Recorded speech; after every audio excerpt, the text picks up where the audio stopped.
Welcome to NCERT zone. इस video में हम बात करेंगे क्लास 7 साइंस के 14th चैप्टर की, यानी कि electric current and its effect की। इस चैप्टर में जितने भी क्वेश्चन हैं हम उसके आंसर्स को डिस्कस करेंगे। तो चलिए शुरू करते हैं। सबसे पहला क्वेश्चन है, draw in your notebook the symbols to represent the following components of electric circuits. एक जो इलेक्ट्रिक सर्किट्स होता है वो जिन कंपोनेंट्स से मिल के बना होता है उनके सिंबल्स को आपको दिखाना है।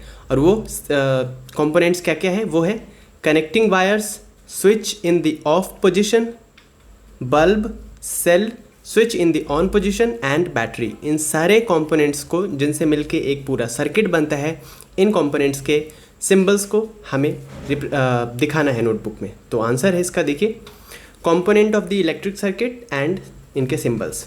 तो जो कनेक्टिंग वायर्स हैं, कनेक्टिंग वायर्स का सिंबल ऐसा होता है, ठीक है। Then switch in the off position, अगर स्विच ऑफ पोजीशन में रहेगा तो कुछ इस तरीके से आपको दिखेगा, ठीक है। देन बल्ब का ये सिंबल है, सेल का ये सिंबल है। ये जो सेल में बड़ा वाला जो टर्मिनल है ये पॉजिटिव टर्मिनल को दिखाता है और जो छोटा वाला होगा वो नेगेटिव टर्मिनल को दिखाएगा, प्लस एंड माइनस, ओके। अगर वहीं पे बात करें हम switch in the on position, तो ऑन में रहेगा तो ऐसा दिखाएगा। देखिए ऑफ में है तो ये बीच में गैप है, ठीक है। ऑन में है तो बिल्कुल गैप नहीं है, नीचे आ गया तो ये ऑन हो गया। जैसे हम स्विच ऑफ ऑन करते हैं ना, तो आपको पता होगा ऊपर जब चला जाता है तो वो ऑफ हो जाता है, नीचे जब आ जाता है तो ऑन हो जाता है। देन बैटरी, बैटरी का ये है पोजीशन, ओके ओके। तो बात करेंगे अब हम नेक्स्ट क्वेश्चन की। नेक्स्ट क्वेश्चन है, draw the circuit diagram to represent the circuit shown in figure. ये जो सर्किट आपको दिख रहा है फिगर में, इसको ड्रॉ करना है। Draw the circuit diagram to represent the circuit shown in figure. इसे कैसे आप ड्रॉ करोगे, कैसे बताओगे? तो आंसर है, in the given circuit one terminal of the bulb is connected with the one terminal. देखिए मैं बताता हूँ। इन the given circuit one terminal of the bulb is connected with the one terminal of the cell while other terminal are connected to a safety pin। इसमें देखिए ये जो terminal है cell का वो बल्ब से कनेक्टेड है, ठीक है, बल्ब के एक टर्मिनल से, और बल्ब का जो दूसरा टर्मिनल है वो कनेक्टेड है सेफ्टी पिन से, okay. However, this safety pin is not connected with one of the drawing pins। लेकिन ये जो सेफ्टी पिन है यहाँ से देखिए इससे कनेक्टेड नहीं है, इस सेल के एक टर्मिनल से कनेक्टेड तो है ये जो पिन है, ड्रॉ पिन, लेकिन ये सेफ्टी पिन से कनेक्टेड नहीं है। यानी कि अभी ये बल्ब ग्लो नहीं कर रहा है, यानी कि ये स्विच का काम कर रहा है। ये जो सेफ्टी पिन है ये इसमें किसका काम कर रहा है? स्विच का। दस the circuit is not complete. जब तक ये दोनों यहाँ पे कनेक्ट नहीं होंगे ये सर्किट कंप्लीट नहीं होगा, क्लियर है। Hence safety pin represents a switch in of position. तो ये सेफ्टी पिन कैसा दिखा रहा है? ऑफ पोजिशन में, और ये दोनों कनेक्ट कर देंगे तो ऑन पोजिशन में आ जाएगा और ये बल्ब ग्लो करने लगेगा, okay. The circuit diagram of the given figure is shown in the following figure. ऐसा कुछ इस तरीके से ये जो सर्किट डायग्राम है वो कुछ इस तरीके से दिख रहा है।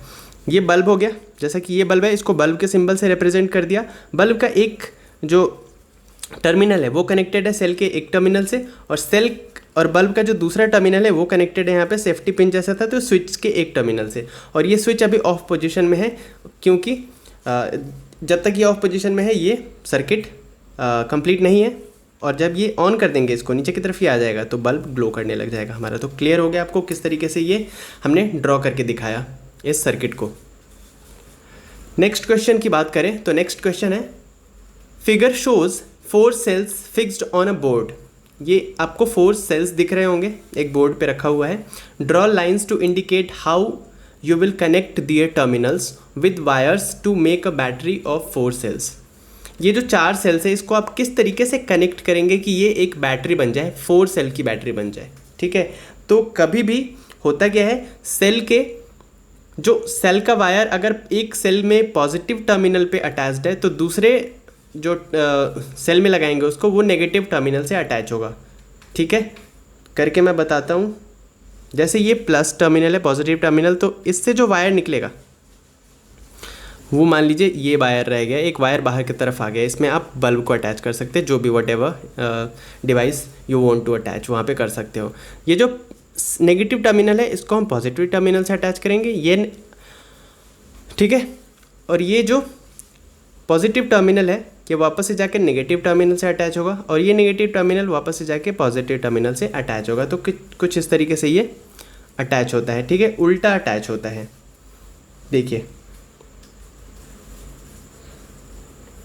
हुआ क्या, to make a battery the negative terminal of one cell must be connected to the positive terminal of the next cell. मतलब एक सेल में अगर वो नेगेटिव टर्मिनल के साथ अटैच्ड है तो दूसरे में पॉजिटिव के साथ वो अटैच्ड होगा, एंड वाइस वर्सा, इसका उल्टा। The wire indicates the manner in which the given cells should be connected with each other as shown in the following figure. देखिए किस तरीके से अटैच करेंगे, जैसा मैंने पहले भी बताया था आपको। यहाँ पे ये पॉजिटिव टर्मिनल है, एक बाहर की तरफ वायर निकाल दिया, आप इसमें कोई भी इंस्ट्रूमेंट का एक टर्मिनल किसी भी डिवाइस का एक टर्मिनल अटैच कर सकते हैं। यहाँ पे जो नेगेटिव टर्मिनल था उसको एक दूसरे सेल के पॉजिटिव टर्मिनल से अटैच कर दिया, और जो यहाँ पे नेगेटिव टर्मिनल है इसको पॉजिटिव टर्मिनल से अटैच कर दिया। देन ये नेगेटिव टर्मिनल पॉजिटिव टर्मिनल से अटैच हो गया और नेगेटिव को बाहर की तरफ निकाल दिया। तो यहाँ पे आप मान लीजिए ये दोनों खाली है, तो यहाँ पे आके आपने किसी एक बल्ब को अटैच कर दिया। क्लियर है? तो इस तरीके से ये वर्क करता है। अगर हम मोटा मोटा समझे, इन शॉर्ट हम समझे कि कैसे अटैच करेंगे, तो 4 सेल की बैटरी बनाने के लिए आपको एक सेल के पॉजिटिव टर्मिनल से निकले हुए वायर को दूसरे सेल के नेगेटिव टर्मिनल से अटैच करना पड़ेगा और नेगेटिव टर्मिनल से निकले हुए वायर को पॉजिटिव टर्मिनल में करना पड़ेगा। तो ऐसे ही चलता रहेगा जैसा कि इस फिगर में दिखाया गया। तो आई होप आपको समझ में आ गया होगा। बात करते हैं नेक्स्ट क्वेश्चन की। नेक्स्ट क्वेश्चन है, the bulb in the circuit shown in figure does not glow. ये बल्ब जो है इस फिगर में ये ग्लो नहीं कर रहा है अभी, ठीक है, आपको जो फिगर दिखाई दे रहा है। Can you identify the problem. क्या आप पता लगा सकते हो कि क्या प्रॉब्लम है कि ये बल्ब ग्लो नहीं कर रहा है, मतलब ये लाइट जल क्यों नहीं रही है। Make necessary changes in the circuit to make the bulb glow. अगर कोई चेंज होने वाला है तो आप चेंज करिए और इस बल्ब को ग्लो करवाइए किसी तरीके से। तो जैसा अगर आप ऑब्जर्व कर रहे होंगे इस फिगर को, इस इमेज को, तो देखिए पॉजिटिव टर्मिनल और पॉजिटिव टर्मिनल एक दूसरे के साथ अटैच्ड है। तो ये उल्टा है, जब तक पॉजिटिव को नेगेटिव के साथ अटैच नहीं करेंगे ये बल्ब ग्लो नहीं करेगा, ठीक है। तो आंसर क्या हो जाएगा, the bulb in the circuit is not glowing because the 2 cells are not connected properly. ये सेल्स जो है दोनों ये प्रॉपरली कनेक्टेड नहीं है। To make the bulb glow the negative terminal of the one cell should be connected to the positive terminal of the another cell. इसे glow कराने के लिए क्या करना पड़ेगा, एक सेल के पॉजिटिव टर्मिनल को दूसरे सेल के नेगेटिव टर्मिनल से कनेक्ट कराना पड़ेगा। क्लियर है? जैसे ये इधर भी पॉजिटिव टर्मिनल है, इधर भी पॉजिटिव, ये दोनों अटैच है एक दूसरे में, तो ऐसा नहीं चाहिए। इस बैटरी को उल्टा कर दीजिए, यानी कि इधर नेगेटिव टर्मिनल को ले आइए और इधर पॉजिटिव ले आइए, तो ये प्लस एंड माइनस आपस में कनेक्ट हो जाएंगे और ये बल्ब ग्लो कर जाएगा। To make the bulb glow the negative terminal of one cell should be connected to the positive terminal of the other cell as shown in the given figure. इस figure में जैसा किया गया है वो देखिए, जैसा मैंने बताया था, एक सेल को उल्टा कर दिया तो पॉजिटिव एंड नेगेटिव एक साथ आ गए और बल्ब देखिए ग्लो कर गया। क्लियर है? तो समझ में आ गया। कभी भी जब आप टॉर्च में बैटरी लगाते होंगे तो आपने देखा होगा, अगर आपके घर में टॉर्च होगा जिसमें सेल लगता है, या आपके घर में रिमोट होगा जिसमें सेल लगता है, 2 सेल का अगर कोई है, देखिए, तो जो हम बैटरी उसमें सेल लगाते हैं तो एक सेल को लगाते हैं तो आगे की तरफ रहता है नेगेटिव टर्मिनल, पीछे रहता है पॉजिटिव टर्मिनल, और दूसरा लगाते हैं तो फिर से पॉजिटिव के पीछे लगाते हैं हम नेगेटिव टर्मिनल को एंड पॉजिटिव टर्मिनल उसके पीछे रहता है। तो ऐसा चलता है, ठीक है, उल्टा चलता है। चलिए बात करते हैं नेक्स्ट क्वेश्चन की। Name any 2 effects of electric current. Electric current के विद्युत धारा जो होता है उसके 2 इफेक्ट्स को बताइए। तो इलेक्ट्रिक करंट किसी वायर में आने से क्या क्या चीज़ें होती हैं। The 2 effects of electric current are heating effect of electric current. एक तो इलेक्ट्रिक करंट आने से वो जो भी जिस भी कंडक्टर में इलेक्ट्रिक करंट आ रहा है वो या तो उसमें हीट उत्पन्न होता है, हीट आती है, और दूसरा क्या होता है, मैग्नेटिक इफेक्ट आता है। वो जो करंट उस कंडक्टर से होकर के गुजरता है तो मैग्नेटिक फील्ड एक क्रिएट करता है उसके आसपास। तो 2 तरह के इफेक्ट देखने को मिलते हैं इलेक्ट्रिक करंट से, पहला हीटिंग इफेक्ट एंड दूसरा magnetic effect. Okay, next question है, when the current is switched on through a wire. जब एक करंट को स्विच ऑन कर दिया जाता है किसी वायर के through, a compass needle kept nearby gets deflected from its north south position. Explain. जब करंट को ऑन कर दिया जाता है, स्विच ऑन कर दिया जाता है, तो जब उस कंडक्टर से या उस वायर से होकर के करंट दौड़ता है तो उसके पास रखा हुआ एक कंपास नेडल क्या करता है, डिफ्लेक्ट हो जाता है इसके नॉर्थ साउथ पोजीशन से। ऐसा क्यों होता है, एक्सप्लेन करिए। तो आंसर है व्हेन अ करंट, देखिए जैसे पहले मैंने बताया इसके पहले क्वेश्चन में कि दो तरीके के इफेक्ट देखने को मिलते हैं, एक तो हीट इफेक्ट एंड दूसरा मैग्नेटिक इफेक्ट। तो यहाँ पे मैग्नेटिक इफेक्ट वर्क कर रहा है। अगर आपने मैग्नेटिक फील्ड पढ़ा होगा तो आपको पता होगा कि जब मैग्नेटिक क्या करता है, जो हमारा कंपास होता है वो नॉर्थ डायरेक्शन शो करता है। तो वही है यहाँ पे, when a current is switched on through a wire, जब एक वायर के थ्रू करंट को दौड़ाया जाएगा, the wire starts behaving as a magnet, तो वो वायर मैग्नेट की तरह काम करने लगेगा। Hence when a compass needle is placed near the given current carrying wire, तो अगर वहाँ पे वायर के जहाँ जिस वायर से होकर के करंट जा रहा है उस वायर के आसपास अगर कोई कंपास नीडल रखा हुआ है, it gets influenced by the magnetic effect of the electric current and gets deflected from its north south position. तो उस मैग्नेटिक के द्वारा ये डिफ्लेक्ट हो जाता है और अपने नॉर्थ साउथ पोजिशन से डिफ्लेक्ट हो जाता है। क्लियर है। बात करते हैं नेक्स्ट क्वेश्चन की, will the compass needle show deflection when the switch in the current shown by figure is closed. अब इस फिगर को देखिए, इसमें जो आपको दिख रहा है, जैसा कि पहले क्वेश्चन में हमने पढ़ा था सिंबल्स के बारे में, तो आप बताइए कि ये जो सिंबल है ये ऑफ पोजीशन में दिख रहा है या ऑन पोजीशन में दिख रहा है। तो साफ पता चल रहा है कि ये ऑफ पोजीशन में है, यानी कि ये जो सर्किट है ये पूरा नहीं है। ठीक है, तो इस वायर से होकर के कोई भी करंट दौड़ नहीं रहा है, और जब करंट दौड़ नहीं रहा है, इस वायर में कोई करंट ही नहीं है, तो न ये हीटिंग इफेक्ट दिखा पाएगा और न ही मैग्नेटिक इफेक्ट दिखा पाएगा। तो जब मैग्नेटिक इफेक्ट नहीं दिखा पाएगा तो इसके आसपास अगर कोई कंपास रखा हुआ है तो वो डिफ्लेक्ट नहीं होगा। तो इसका आंसर क्या है, देखते हैं। आंसर है no, the given circuit does not have any current source, है ना, करंट सोर्स नहीं क्योंकि स्विच्ड ऑफ है। In the absence of current the wire does not behave as a magnet, है ना, करंट के एब्सेंस में ये वायर मैग्नेट की तरह बिहेव नहीं करेगा, and hence the compass needle will not show any deflection, और कंपास नीडल में कोई भी डिफ्लेक्शन शो नहीं होगा। नेक्स्ट क्वेश्चन है fill in the blanks. Fill in the blanks के पहले स्टेटमेंट में कह रहा है longer line in the symbol for cell represents dash terminal. जो लॉन्गर लाइन होता है सेल में वो किस टर्मिनल को रिप्रेजेंट करता है, तो मैंने बताया था पॉजिटिव टर्मिनल को रिप्रेजेंट करता है। ये देखिए, ये जो लॉन्गर लाइन है ऊपर के इमेज में देखिए वो पॉजिटिव को दिखा रहा है, एंड जो शॉर्टर लाइन है वो नेगेटिव टर्मिनल को दिखा रहा है। सेकंड स्टेटमेंट है द कॉम्बिनेशन ऑफ 2 और more cells is called a what. तो 2 या 2 से ज़्यादा सेल्स मिलकर के क्या बनाते हैं, तो बैटरी बनाते हैं। आंसर हो गया बैटरी। सी स्टेटमेंट है when current is switched on in a room heater it what.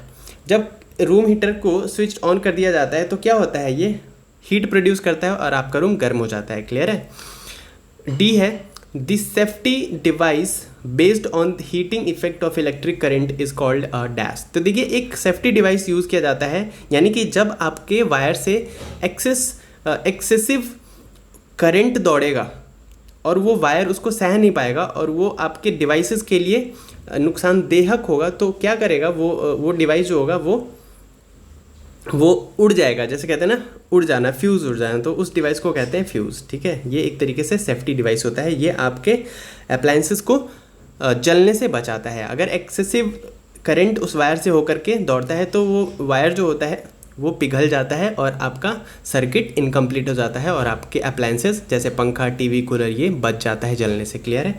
बात करते हैं नेक्स्ट क्वेश्चन की। नेक्स्ट है mark T the statement is true and F if it is false. अगर स्टेटमेंट सही है तो टी लगाइए और गलत है तो एफ यानी कि फॉल्स लगाइए। पहला स्टेटमेंट कह रहा है to make a battery of 2 cells. अगर 2 सेल्स की बैटरी आपको बनानी है, the negative terminal of 1 cell is connected to the negative terminal of the other cell. तो कह रहा है कि एक सेल के नेगेटिव टर्मिनल को दूसरे सेल के नेगेटिव टर्मिनल से ऐड करिए। तो ये गलत है, फॉल्स है। एक सेल के नेगेटिव टर्मिनल को दूसरे सेल के पॉजिटिव टर्मिनल के साथ ऐड करना पड़ेगा। सेकेंड क्वेश्चन है when the electric current through the fuse exceeds a certain limit the fuse wire melts and breaks. कह रहे हैं कि जब एक इलेक्ट्रिक करंट किसी फ्यूज़ से होकर के गुजरता है और उस लिमिट से ज़्यादा वो होकर के गुजरता है तो फ्यूज़ क्या करता है, मेल्ट हो जाता है एंड ब्रेक हो जाता है। तो ये ट्रू है। सी है an electromagnet does not attract a piece of iron. कह रहे हैं कि एक इलेक्ट्रोमैग्नेट आयरन के पीस को अट्रैक्ट नहीं करता। तो ऐसा होता है क्या, मैग्नेट तो आयरन को अट्रैक्ट करता है। तो ये फॉल्स है स्टेटमेंट, जी हाँ करता है। डी है an electric bell has an electromagnet. Electric bell में इलेक्ट्रोमैग्नेट होता है, तो ये बिल्कुल ट्रू है। तो आंसर देख लेते हैं। पहले क्या है, false. To make a battery of 2 cells, the negative terminal of the cell must be connected to the positive terminal of the other cell, है ना। बी, हमसे पूछा था कि इलेक्ट्रिक करंट जब ये फ्यूज से होकर गुजरता है तो वो मेल्ट हो जाता है अगर ज़्यादा करंट होता है, तो ये बिल्कुल ट्रू है। The wire of the fuse is made of a special material, जो फ्यूज का वायर होता है वो स्पेशल मटेरियल से बना होता है, which is a long melting point, low melting point, जिसका मेल्टिंग पॉइंट लो होता है, यानी कि बहुत कम हीट टेम्परेचर पे वो मेल्ट हो सकता है। When large current passes through a fuse, जब बहुत ज़्यादा मात्रा में करंट फ्यूज से होकर गुजरता है, it melts quickly and breaks the circuit, तो ये फ्यूज़ उड़ जाता है, कहते हैं ना फ्यूज़ उड़ गया, तो फ्यूज़ उड़ जाता है, मेल्ट हो जाता है वो वायर एंड ब्रेक कर देता है सर्किट को, जिससे आपके घर के अप्लायंसेस, फ्रिज, टीवी, कूलर वगैरह, एसी वगैरह बच जाते हैं जलने से। क्लियर है। सी स्टेटमेंट हमसे पूछ रहा था कि इलेक्ट्रोमैग्नेट आयरन को नहीं करता है अट्रैक्ट, तो ये फॉल्स है। Working of an electromagnet is based on the magnetic effect of electric current, है ना। जो इलेक्ट्रोमैग्नेट का वर्क होता है ये बेस्ड होता है मैग्नेटिक इफेक्ट पे। तो an electromagnet behaves as a magnet, electromagnet किसकी तरह बिहेव करता है, मैग्नेट की तरह, चुंबक की तरह बिहेव करता है when current passes through it, है ना। Hence it will attract a piece of iron, तो ये एक लोहे के टुकड़े को अपने तरफ अट्रैक्ट करेगा, ठीक है। डी स्टेटमेंट है, an electric bell has an electromagnet, एक इलेक्ट्रिक बेल में इलेक्ट्रोमैग्नेट होता है, तो ये ट्रू है। An electric bell has a piece of iron wound by a coil, है ना। इलेक्ट्रिक बेल में क्या होता है, एक पीस ऑफ आयरन होता है जो कि वाउंड बाय अ कॉइल होता है। When current passes through this coil it behaves as an electromagnet, और जब करंट इससे होकर के गुजरता है तो ये एक इलेक्ट्रोमैग्नेट की तरह वर्क करता है। नेक्स्ट क्वेश्चन है, do you think an electromagnet can be used for separating plastic bags from a garbage heap, explain. आपसे पूछ रहा है कि क्या आपको लगता है कि एक इलेक्ट्रोमैग्नेट को हम यूज़ कर सकते हैं प्लास्टिक बैग्स अलग करने के लिए किसी गार्बेज हीप से, कूड़े घर से। तो आपको क्या लगता है इलेक्ट्रोमैग्नेट अट्रैक्ट किस चीज़ को करता है, वो आयरन को करता है, प्लास्टिक को थोड़ी करता है, तो ये गलत होगा, नहीं होगा इसका आंसर। No, electromagnets can only attract magnetic materials, plastic bag is non magnetic materials, plastic को चुंबक मैग्नेट अपने तरफ अट्रैक्ट नहीं करता है, and will not be attracted by an electromagnet. Hence, an electromagnet cannot be used for separating plastic bags from a garbage heap. Next question है, an electrician is carrying out some repairs in your house, एक electrician आपके घर में कुछ repair कर रहा है। He want to replace a fuse by a piece of wire, वो आपके फ्यूज़ को, जो आपके घर में फ्यूज़ लगा हुआ है, वो किसी वायर से उसको रिप्लेस करना चाहता है। Would you agree? Give reasons for your response, क्या आप अग्री करोगे? आप बोलोगे कि चलो ठीक है उस फ्यूज़ को आप वायर से रिप्लेस कर दो, तो आप ऐसा करोगे क्या? अगर हाँ तो क्यों, और ना तो क्यों? तो इसका जवाब होगा कि नहीं, हम उसको अलाउ नहीं करेंगे उस फ्यूज़ को वायर से रिप्लेस करने के लिए, क्योंकि फ्यूज़ का जो मेल्टिंग पॉइंट होता है वो काफ़ी लो होता है, स्पेशल वायर से बना होता है, स्पेशल कंपोनेंट से बना होता है।